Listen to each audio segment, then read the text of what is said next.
Belarus ने रूस के दिए गए पेट्रियट सिस्टम से उसने यूक्रेन की कई मिसाइलों को मार गिराया है। बेलारूस की माने तो वो यूक्रेन से युद्ध नहीं चाहता, लेकिन उसकी जमीन पर अगर हमला हुआ तो वो यूक्रेन को छोड़ेगा नहीं। 24 फरवरी को जब रूस ने यूक्रेन पर हमला किया, उस वक्त भी बेलारूस से रूस की सेना कीव की तरफ आगे बढ़ रही थी। बेलारूस से कीव की तरफ आगे बढ़ी रूस की सेना ने तब होस्टोमल एयरपोर्ट पर भी भारी तबाही मचाई थी। तब होस्टोमल एयरपोर्ट को रेड आर्मी ने अपने कब्जे में ले लिया था, लेकिन कब्जा जमाने के लिए रूस और यूक्रेन में भीषण जंग हुई थी।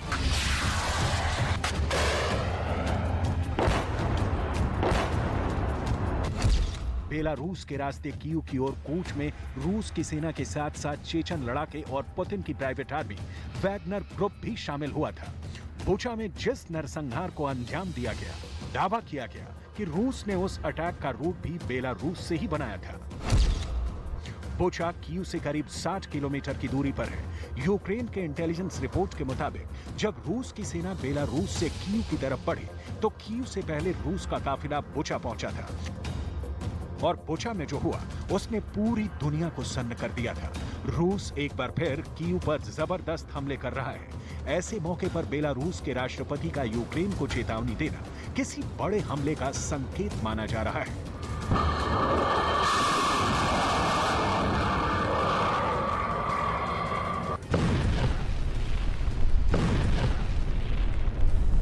क्योंकि बेलारूस की जमीन पर रूस के हथियार भी मौजूद तो हैं, बेलारूस का जंगी जखीरा भी मौजूद है, जिसमें मौजूद सभी हथियारों पर मेड इन रूस की मुहर लगी है। इस बीच ब्रिटिश सेना की एक खुफिया रिपोर्ट में दावा किया गया है कि यूक्रेन युद्ध में रूस के आधुनिक हथियारों के साथ साथ मिसाइलें कम होती जा रही हैं। इसी वजह से रूस की सेना सोवियत संघ के जमाने की मिसाइल का इस्तेमाल रूस के खिलाफ कर रही है। इसमें सबसे विध्वंसक मिसाइल है KH-22। यूक्रेन का दावा है और उसने मीडिया के सामने इस बात के सबूत भी पेश किए हैं कि जिस मिसाइल से क्रेमेंचुक के मॉल पर हमला हुआ वो रूस की KH-22 मिसाइल ही थी। मिसाइल के कुछ टुकड़े यूक्रेन ने मीडिया के सामने भी रखे। KH-22 मिसाइल को नेटो किचन मिसाइल भी कहता है। इस मिसाइल की रेंज 600 किलोमीटर है और यह आवाज से 4 गुना तेज रफ्तार से अपने टारगेट को हिट करती है। इस मिसाइल के इस्तेमाल होने का मतलब है कि रूस अपने बड़े बॉम्बर्स जैसे कि Tu-22M या फिर Tu-95 का इस्तेमाल भी यूक्रेन पर कर रहा है, क्योंकि ये मिसाइल इन दोनों बॉम्बर से लॉन्च की जाती है। मॉल पर हमले के बाद रूस का स्टेटमेंट भी आया है। रूस ने माना है कि क्रेमेंचुक में रूस ने टारगेट पर बहुत ही सटीक हमला करने वाली मिसाइलों से अटैक किया था, लेकिन टारगेट शॉपिंग कॉम्प्लेक्स नहीं था, बल्कि पास ही हथियारों का एक गोदाम था, जिसकी वजह से बम गोलों की आग मॉल तक भी पहुंच गई। KH-22 मिसाइल को सोवियत संघ के जमाने में MKB रादुका ने बनाया था। ये लंबी दूरी की एंटी शिप मिसाइल है, जिसको अमेरिकी एयरक्राफ्ट कैरियरों को तबाह करने के लिए बनाया गया था। उसी खतरनाक मिसाइल को अब रूस यूक्रेन में दाग रहा है।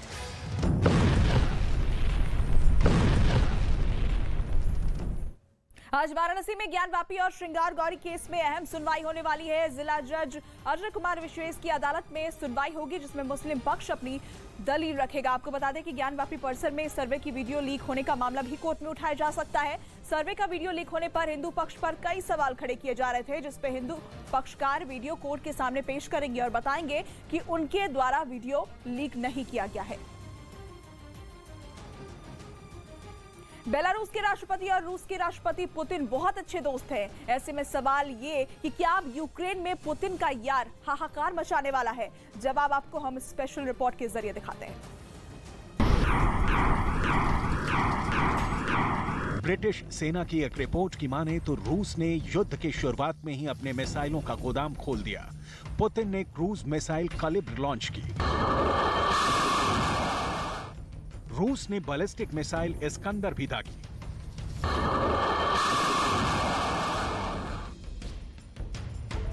पुतिन अपनी कोस्टल डिफेंस सिस्टम का हिस्सा बैश-1 क्रूज मिसाइल भी लगातार लॉन्च किया। पुतिन ने अपनी कोस्टल डिफेंस सिस्टम का हिस्सा बैश-1 क्रूज मिसाइल लगातार लॉन्च किए और पुतिन ने एंटी शिप मिसाइल उरान को भी टेस्ट कर लिया। पिछले 4 महीनों से रूस की सेना इन्हीं मिसाइलों से यूक्रेन में तबाही मचाती रही। अब ये भी जान लीजिए कि जिन मिसाइलों से रूस यूक्रेन पर अटैक कर रहा है वो कितनी खतरनाक है। कलिब्र 1500 से 2500 किलोमीटर की दूरी तक अटैक कर सकती है। इसे आसमान से भी लॉन्च किया जा सकता है, जमीन से भी और समंदर के अंदर से भी इसे दागा जा सकता है। देखिए, जब कलिब्र एक साथ फायर की जाती है तो क्या होता है। अब देखिए रूस की बैलिस्टिक मिसाइल इस्कंदर, जिसकी रेंज है 500 किलोमीटर। रूस की सेना इसे जंगलों के बीच से लॉन्च करती है और फिर ये डॉनबास के आसपास जहां गिरती है वहां बड़ी तबाही मचाती है। रूस ने इस मिसाइल से यूक्रेन के बड़े-बड़े मिलिट्री बेस को धूल में मिला दिया है।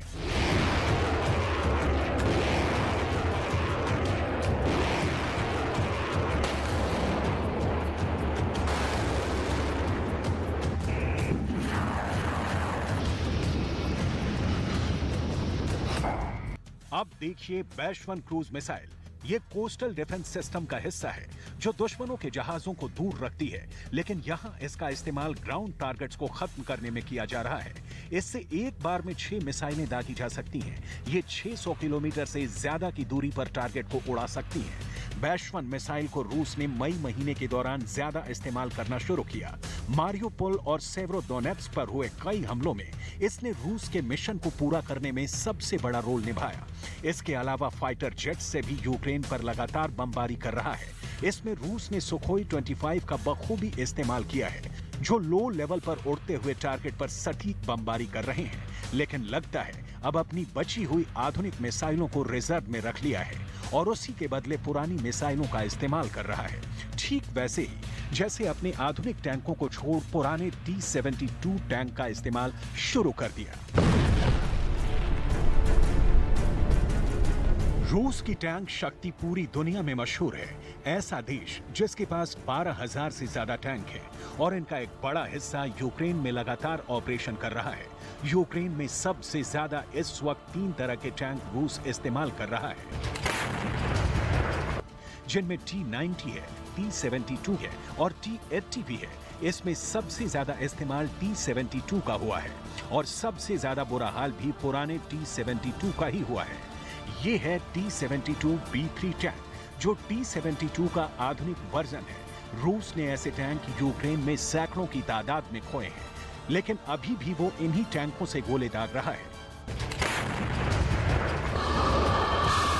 दूसरी तरफ अमेरिका यूक्रेन के जखीरे को लगातार मजबूत करता जा रहा है। अमेरिका से पहुंचती हथियारों की खेप ज़ेलेंस्की के लिए फ्रेश ऑक्सीजन की तरह काम कर रही है। नेसम्स मिसाइल सिस्टम तो यूक्रेन के लिए संजीवनी बन गई है। वोलोदिमीर ज़ेलेंस्की को नई जिंदगी देने वाला ये ऐसा हथियार है जो कैपिटल कीव को एक बार फिर पुतिन के जहरीले गुस्से से बचा लेगा और इस बात पर बाइडेन को पूरा यकीन है। नेसम्स एयर डिफेंस सिस्टम अमेरिका और नॉर्वे का बनाया हुआ है, जो पुतिन के हवाई हमलों पर फुल स्टॉप लगा सकता है, चाहे वो ड्रोन हो, फाइटर जेट हो या फिर पुतिन की सबसे घातक क्रूज मिसाइल ही क्यों ना हो। अमेरिका और नॉर्वे का ज्वाइंट प्रोजेक्ट नेसम्स मीडियम रेंज का एयर डिफेंस सिस्टम है। ये 30 किलोमीटर की रेंज में किसी भी ड्रोन, क्रूज मिसाइल या फाइटर जेट को खत्म कर सकती है।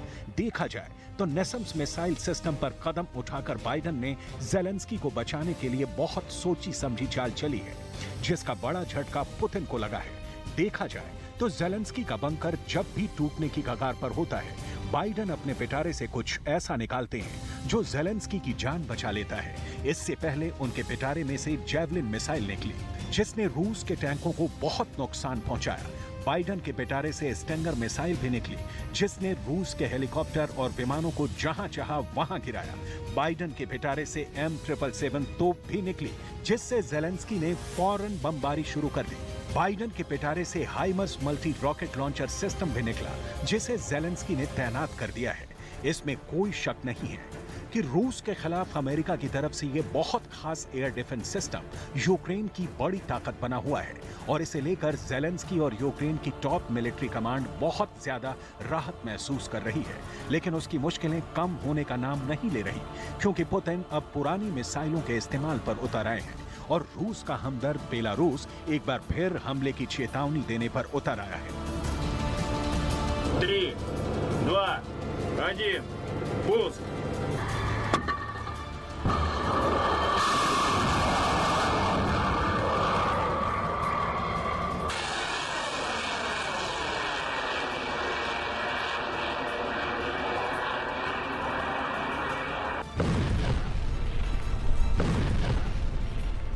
रोज पहले ही पाकिस्तान के प्रधानमंत्री शहबाज शरीफ ने भी देश को चेतावनी देते हुए कहा था कि जुलाई में उन्हें लोड शेडिंग का सामना करना पड़ सकता है।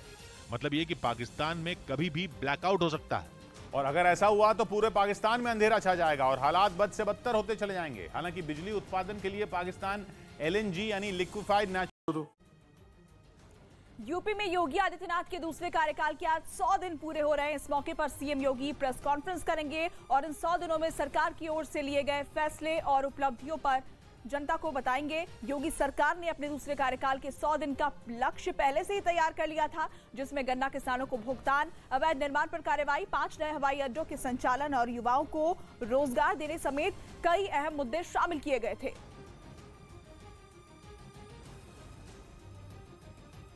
वहीं आज से दिल्ली विधानसभा का मॉनसून सत्र शुरू हो रहा है। 2 दिनों तक चलने वाले सत्र में आम आदमी पार्टी की सरकार मंत्रियों और विधायकों का वेतन बढ़ाने के लिए एक विधेयक पेश करेगी। इसके अलावा कई महत्वपूर्ण विधेयक भी इस दौरान पेश किए जा सकते हैं। उत्तरी यूक्रेन के मोर्चे पर बेलारूस को आगे करना पुतिन की मजबूरी भी बन गई है, क्योंकि दक्षिण में ज़ेलेंस्की अपने दम पर पुतिन से लोहा ले रहे हैं, लेकिन पुतिन ने अब बहुत ही क्रूर फैसले लेने शुरू कर दिए हैं।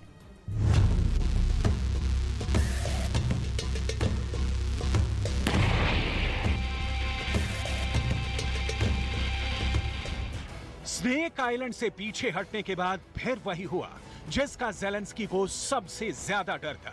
स्नेक आइलैंड पर ऐसा हमला हुआ जिसमें इंसान का जिस्म हड्डी तक गल जाता है। ये है फास्फोरस बम, जिसकी दहशत ने ज़ेलेंस्की और उनकी फौज की नींद उड़ा दी है। काला सागर में स्नेक आइलैंड यूक्रेन का युद्ध शुरू होने के बाद से ही बहुत चर्चा में है और यहां हुए अब तक युद्ध के किस्सों से कीव और मॉस्को की रणनीतिकार भी हैरान है। रूस ने यहां से अपनी फौज को वापस बुला लिया था, लेकिन अब यूक्रेन का इल्जाम है कि पुतिन की फौज ने सुखोई 30 फाइटर जेट से स्नेक आइलैंड पर हमला किया और पूरे द्वीप पर फास्फोरस बम की बारिश कर दी। इस हमले का इंफ्रारेड वीडियो देखेंगे तो पता चलेगा जब एक विमान इस आइलैंड पर नीची उड़ान भरते हुए 2 बम गिराते हुए नजर आता है। स्नेक आइलैंड अब तक बहुत ही खतरनाक हमले देख चुका है।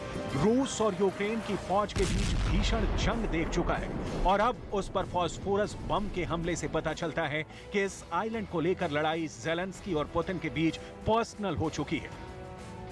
यूक्रेन में इससे पहले फास्फोरस बम गिराने की खबर मारियुपोल से आई थी, जब अजोवस्ताल स्टील प्लांट पर हमले के बाद इसके इस्तेमाल का आरोप लगाया गया था। यूक्रेन का युद्ध जब 5वें महीने में चल रहा था, तब ऐसे हमलों को लेकर दहशत और ज्यादा बढ़ गई थी। फास्फोरस बम गिराए जाने के बाद यह आसमान में एक सफेद निशान छोड़ता है। एक अंतर्राष्ट्रीय कानून के तहत आम नागरिकों के खिलाफ इस घातक हथियार का इस्तेमाल प्रतिबंधित है। फास्फोरस बम 2 तरह से जिस्म को सीधे तौर पर नुकसान पहुंचाता है। पहला, ये शरीर को झुलसा देता है और दूसरा, धुएं से इंसान का दम घुट जाता है, क्योंकि जब ये ऑक्सीजन के संपर्क में आता है तो जलने लगता है और इससे जहरीला धुआं पैदा होता है। अगर इस बम के कण जिस्म तक पहुंचते हैं तो बुरी तरह जला देते हैं।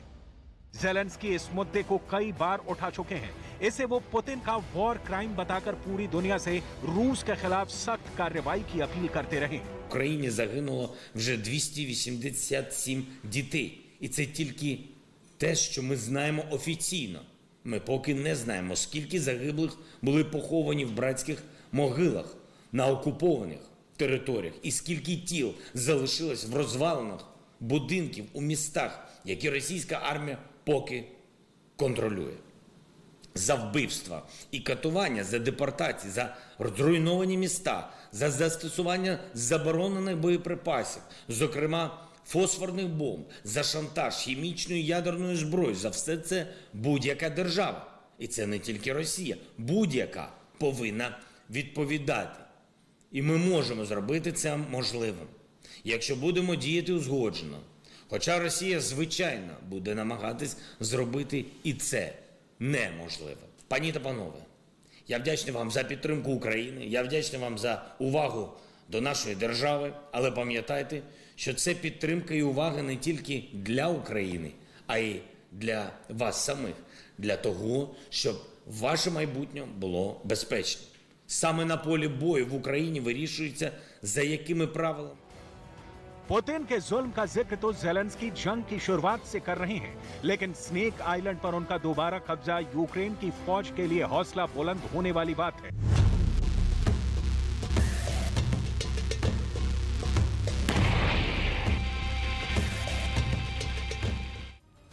आज पंजाब की भगवंत मान सरकार का मंत्रिमंडल विस्तार होगा। शाम 5 बजे मुख्यमंत्री भगवंत मान अपनी कैबिनेट में 5 नए मंत्री को शामिल करेंगे। इस मंत्रिमंडल विस्तार के साथ ही मान सरकार में सीएम समेत 15 मंत्री हो जाएंगे। सत्ता संभालने के बाद भगवंत मान ने कैबिनेट में 9 मंत्रियों को शामिल किया था।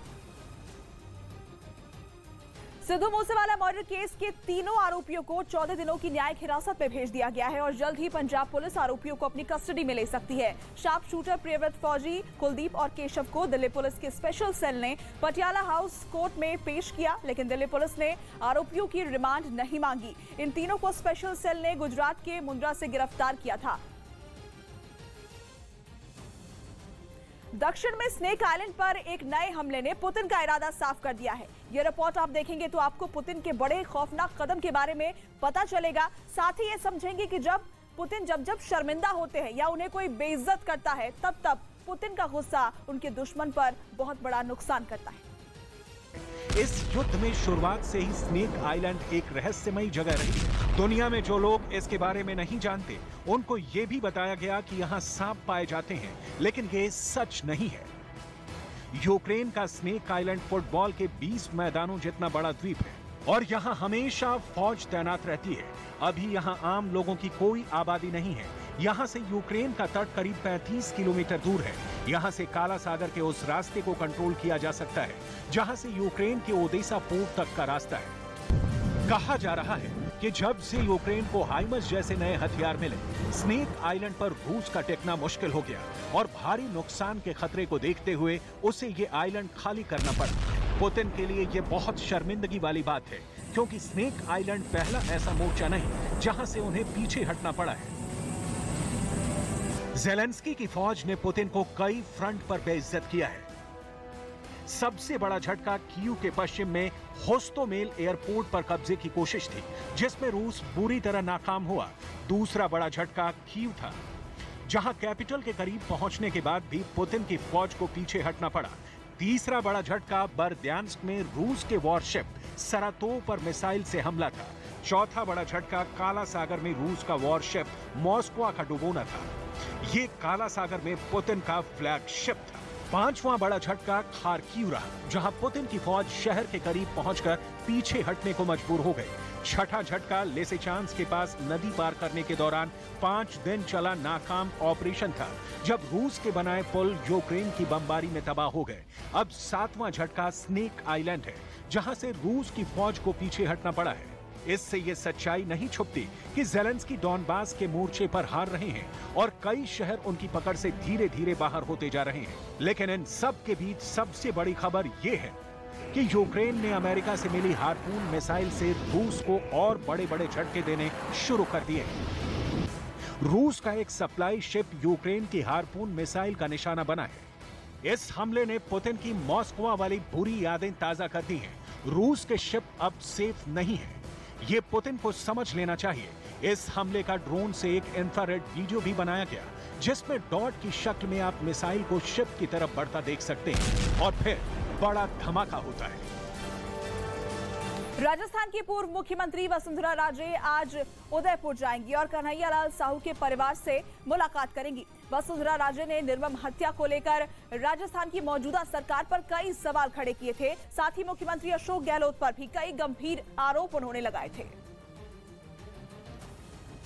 यूक्रेन की एंटी शिप मिसाइल ने रूस को ऐसे घाव दिए हैं जो भरे नहीं भर रहे। यूक्रेन की फौज ने नेपट्यून एंटी शिप मिसाइल का इस्तेमाल कर रूस के मॉस्को शिप को डुबो दिया था, जिससे रूस को बहुत बड़ा झटका लगा था। रूस को गहरे जख्म देने वाली इस एंटी शिप मिसाइल में क्या खास है, दिखाते हैं ये रिपोर्ट।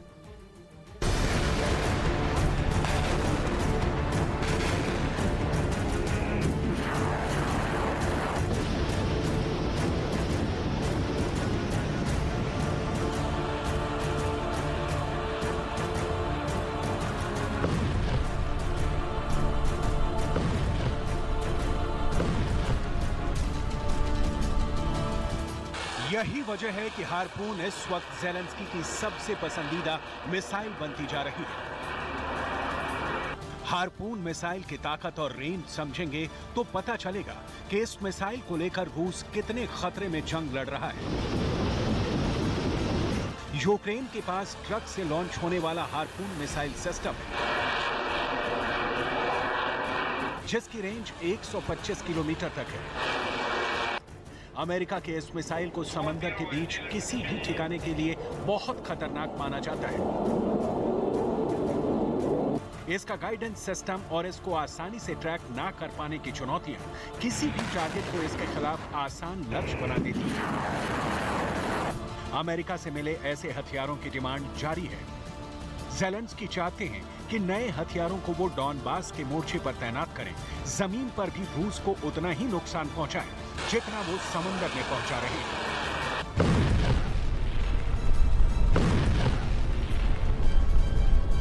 Я особливо вдячний сьогодні Сполученим Штатам Америки, особисто Байдену, за оголошений саме сьогодні новий пакет підтримки для України, який включає дуже потужні системи NASAMS, зенітний ракетний комплекс, який суттєво посилить нашу протиповітряну оборону. Ми багато працювали заради такого постачання. Загалом цей пакет важить $820 мільйонів, і окрім NASAMS містить також боєприпаси для артилерії та радарів. वैसे हार्पून जैसी ही एक मिसाइल से ज़ेलेंस्की ने रूस के मॉस्को शिप को डुबो दिया था, लेकिन तब यूक्रेन की फौज ने अपनी नेपच्यून एंटी शिप मिसाइल का इस्तेमाल किया था और इससे रूस को बहुत बड़ा झटका दिया था। मॉस्को को डुबाना पुतिन के लिए 440 वोल्ट का जोरदार शॉक था और इसमें छुपा था ज़ेलेंस्की का गुस्सा। ये आज भी यूक्रेन युद्ध में रूस को अब तक का सबसे बड़ा नुकसान कहा जाता है। जब यूक्रेन ने इस पर अपनी नेपच्यून एंटी शिप मिसाइल से हमला किया तो देखिए क्या हुआ।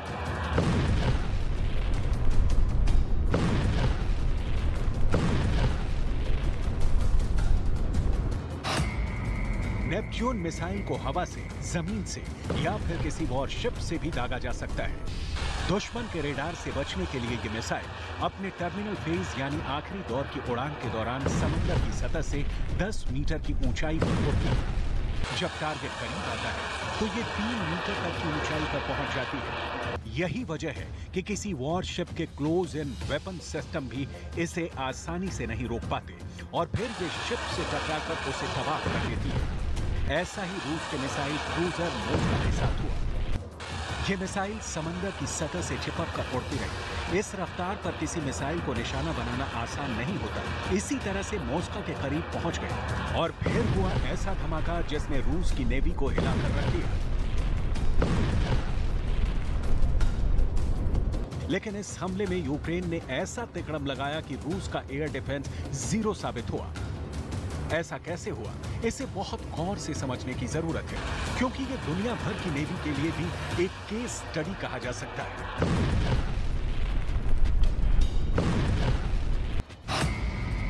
नेपच्यून मिसाइल आवाज की रफ्तार से कम स्पीड से चलती है, यानी करीब 1000 किलोमीटर प्रति घंटा।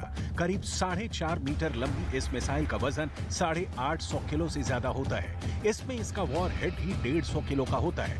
दरअसल ये रूसी मिसाइल KH-35 का ही एक ग्रुप है, जिसके कई वर्जन हैं और इसकी रेंज 280 किलोमीटर तक मानी जाती है। नेपच्यून मिसाइल को मॉस्को में लगे क्लोज एंड वेपन सिस्टम जैसे AK-630 जो 1 मिनट में 4000 राउंड यानी 30 मिलीमीटर की 4000 गोलियां दाग सकता है, जो किसी भी वॉरशिप के मिसाइल से बचने के लिए आखिरी हथियार होता है। वो AK-630 सिस्टम 2 नेपच्यून मिसाइलों के हमले को रोकने में नाकाम रहे। दोनों मिसाइल बहुत तेज रफ्तार से मॉस्को से जा टकराई। अब यूक्रेन कामयाब कैसे हुआ, इसे समझिए। जो नई रिपोर्ट आई है उसके मुताबिक यूक्रेन और नेटो देश मॉस्को को लंबे वक्त से ट्रैक कर रहे थे। 13 अप्रैल 2022 को मॉस्को ओडेसा के पास ब्लैक सी में था। ऐसे में रूस को धोखा देने के लिए यूक्रेन अपने TB2 ड्रोन को मॉस्को की रेंज में ले गया, जिसे काउंटर करने के लिए जहाज के एयर डिफेंस सिस्टम बिजी हो गए। बस इसी वक्त यूक्रेन ने अपनी 2 नेपच्यून मिसाइल दागी, जो नीची उड़ान भरते हुए मॉस्को से जा टकराई। कुल मिलाकर ये ज़ेलेंस्की का धोखा था, छल था और उनकी अय्यारी थी, जिसके आगे पुतिन कुछ नहीं कर पाए। तब पुतिन ने 3 हफ्तों के अंदर अपने 2 बड़े वॉरशिप यूक्रेन के मिसाइलों के हाथों खो दिए थे। ऐसे में अब स्नेक आइलैंड का हाथ से जाना पुतिन के लिए एक और हौसला पस्त करने वाला एपिसोड है। यूक्रेन का पूरा फोकस इस वक्त काला सागर के मोर्चे पर है। За наявною інформацією, з 1 липня 2022 року розпочато ротацію підрозділів Збройних сил Республіки Білорусь в Брестській області. Посилюється система протиповітряної оборони за рахунок підрозділів Східного військового округу Збройних сил Російської Федерації.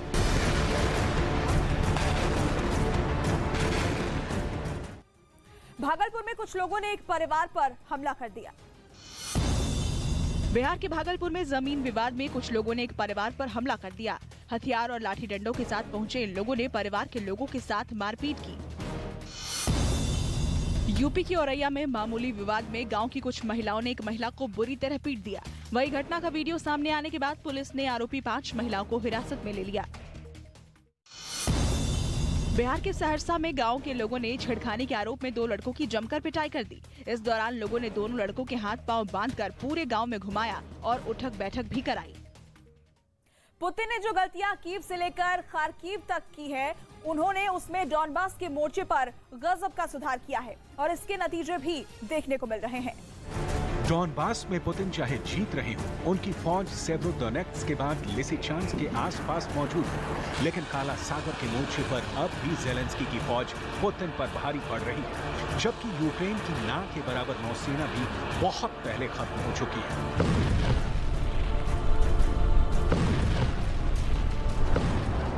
Російські окупанти завдають систематичних ракетних ударів на Миколаївському напрямку. У північно-західній частині Чорного моря корабельне угруповання Чорноморського флоту продовжує виконувати завдання з блокування морських комунікацій України та ведення розвідки. У готовності до застосування ракетного озброєння в акваторії Чорного моря перебуває 2 носії крилатих ракет морського базування типу «Калібр». रूस के टैंक और बख्तरबंद गाड़ियों को रोकना यूक्रेन की फौज के लिए भी पहले जैसा आसान नहीं रहा, क्योंकि डॉनबास में यूक्रेन के साथ इस वक्त सप्लाई लाइन को बरकरार रखना भी बहुत मुश्किल हो गया है। इसलिए कहा जा सकता है कि पुतिन ने जो गलतियां कीव से लेकर खार्किव तक की हैं, उन्होंने उसमें डॉनबास के मोर्चे पर गजब का सुधार किया है।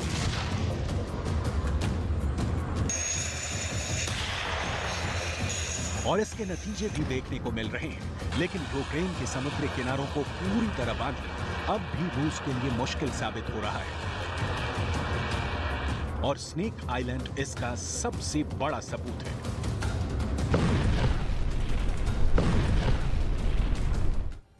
उत्तराखंड के हरिद्वार में गंगा नदी में स्नान करने के दौरान एक शख्स पानी की तेज धार में बहने लगा।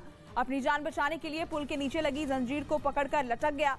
शख्स को लहरों के बीच फंसा देखकर घाट के किनारे लोगों ने पुलिस को सूचना दी और फिर जवानों ने लाइफ जैकेट पहनकर शख्स को रेस्क्यू किया। तस्वीरें उत्तराखंड के हरिद्वार से सामने आई हैं। पुतिन ज़ेलेंस्की को हरा देंगे, इसमें किसी को भी कोई शक नहीं, लेकिन यूक्रेन के बाद पुतिन का अगला टारगेट कौन होगा? अब पूरी दुनिया इसी सवाल का जवाब जानना चाहती है। तो आपको बता दें कि उस नई लोकेशन का इशारा मिलने लगा है जहां पुतिन अपने दुश्मनों पर नया हमला कर सकते हैं, और देखा जाए तो उन्होंने ये करना शुरू भी कर दिया है। तो देखिए कि पुतिन का नया ज़ेलेंस्की आखिर कौन है।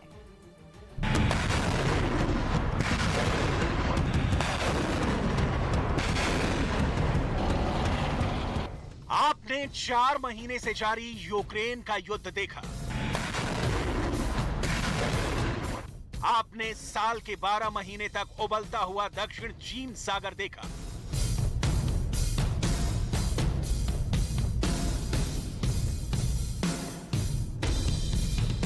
आपने उत्तर कोरिया की परमाणु मिसाइल भी देखी और हंसते हुए किम जोंग उन को भी देखा। और इन सब के बीच आपने Xi Jinping, Vladimir Putin, Volodymyr Zelensky और जो बाइडेन की ना खत्म होने वाली तकरार भी देखी, जिसमें जीतेगा कौन, हारेगा कौन, इनमें से किसी को खुद भी पूरी तरह भरोसा नहीं है। अब देखिए दुनिया के सबसे बड़े और फुली टेस्टेड वॉर जोन से आ रहे एक और बहुत ही खतरनाक युद्ध के सिग्नल को। इंटरनेशनल मीडिया में इस वक्त इसी उभरते हुए एक और खतरनाक वॉर जोन का बोलबाला है। यूक्रेन में चल रही जंग के साथ साथ सीरिया एक बार फिर एक नया उबलता हुआ फ्लैश पॉइंट बन सकता है, क्योंकि रूस ने यूक्रेन के साथ साथ अब सीरिया में भी अपना जंगी जुनून दिखाना शुरू कर दिया है और ये सब पुतिन के बड़े प्लान का हिस्सा है।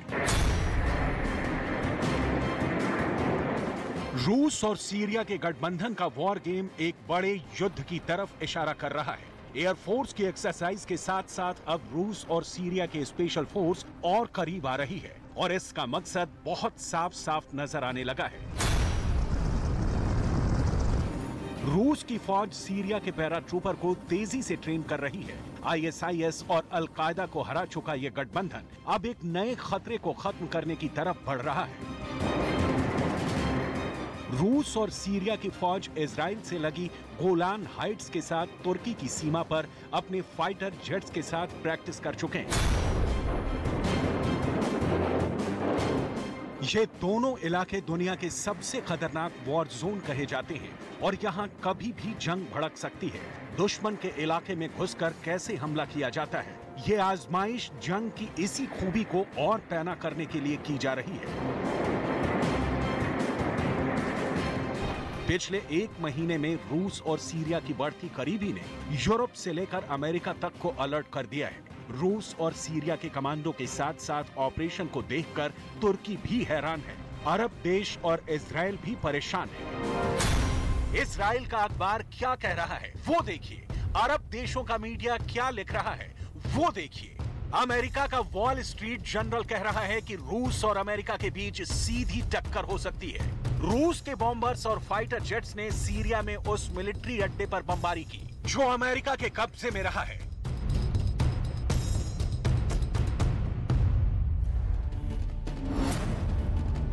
ये है सीरिया और जॉर्डन के बॉर्डर पर अल तंफ मिलिट्री बेस, जहां से अमेरिका सीरिया में अपना मिलिट्री मिशन चलाता रहा है। यहां अमेरिका की खुफिया एजेंसी CIA काफी एक्टिव रही है और ये बेस सीरिया और रूस के अलावा ईरान की आंखों में भी एक किरकिरी की तरह माना जाता है। यही वजह है कि इस वक्त ईरान की स्पेशल फोर्स भी सीरिया में बहुत ज्यादा एक्टिव हो चुकी है। हालांकि वो हमेशा इजराइल के टारगेट पर रहती है, लेकिन इस वक्त सीरिया में अमेरिका के मिलिट्री अड्डे पर हमले को लेकर ईरान का हौसला भी बढ़ गया है। ईरान का सरकारी मीडिया क्या वार्निंग दे रहा है वो भी देखिए। कैसे सीरिया के अंदर मई में ही युद्ध के बड़े इशारे मिलने शुरू हो गए थे और अमेरिका की प्रेस में क्या छप रहा है वो तो जरूर देखिए, क्योंकि पश्चिम एशिया, जिसे वेस्ट मिडिल ईस्ट कहता है, वहां सीरिया एक बार फिर गर्म हो रहा है। इस वक्त सीरिया में नए युद्ध की शुरुआत वाली तपिश महसूस की जा सकती है। सीरिया वो देश है जिसने पिछले 10 सालों में सबसे खतरनाक आतंकी संगठन आईसिस का मुकाबला किया, जिसने अल कायदा को भी हराया और कई शहरों में इन आतंकवादियों का जुल्म खत्म किया। वही सीरिया अब अमेरिका और रूस का बड़ा अखाड़ा बनने जा रहा है। यूक्रेन में चल रहे युद्ध के बीच अगर सीरिया में फिर जंग शुरू हुई और दुनिया ने अमेरिका और रूस की एक और टक्कर देखी, तो सब जानते हैं कि इसमें नुकसान किसका होगा, लेकिन फायदा कौन कमाएगा, यही सोचने वाली बात है। पटना में अतिक्रमण हटाने को लेकर जबरदस्त हंगामा हुआ। नेपाली नगर इलाके में प्रशासन ने 70 मकानों पर बुलडोजर चला दिया। गुस्से में लोगों ने पुलिस की टीम पर पथराव भी कर दिया, जिसमें कई पुलिसकर्मी जख्मी हो गए।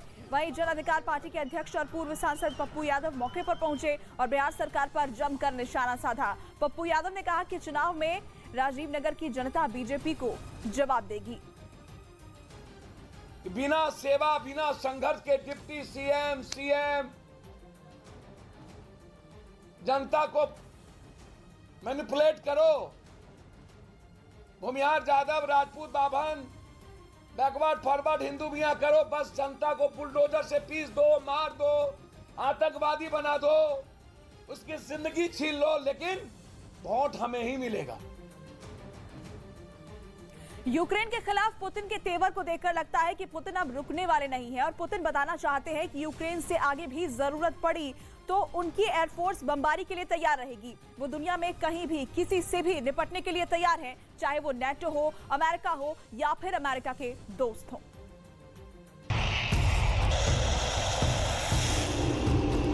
अमेरिका सीरिया में बशर अल असद की सरकार के खिलाफ काम करता रहा है। अमेरिका सीरिया में बशर अल असद की सरकार के खिलाफ काम करता रहा है और अल तन्फ बॉर्डर पर मौजूद उसके मिलिट्री बेस पर ऐसे मिलिशिया और संगठनों को ट्रेनिंग या मदद दी जा रही है जो असद सरकार के खिलाफ काम कर रहे हैं।